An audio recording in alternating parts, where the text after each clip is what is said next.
इमरान खान अरशद शरीफ की वफात पर खतरनाक सियासी खेल खेल रहे हैं।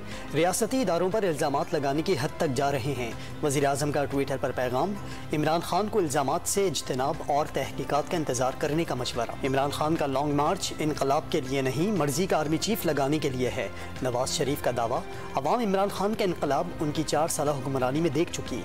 नवाज शरीफ का ट्विटर पर पैगाम, अरशद शरीफ के कत्ल की खबर दबाने के लिए मीडिया को फ़ोन किए गए। सहाफ़ियों को नामालूम अफराद की जानिब से फ़ोन पर धमकियाँ दी जाती हैं। इमरान खान का इल्ज़ाम, इतवार तक सब कुछ सामने आ जाने का दावा भी कर दिया।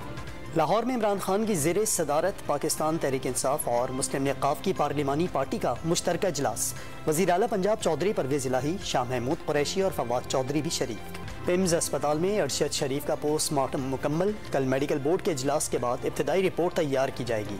मेडिकल बोर्ड के आज़ा के फॉरेंसिक टेस्ट कराने का फैसला। कराची के इलाके लियारी कलाकोट में कच्ची मेमन कब्रिस्तान के करीब घर की छत गिरने से माँ, बेटी और बेटा जमाहक, एक बच्चा जख्मी।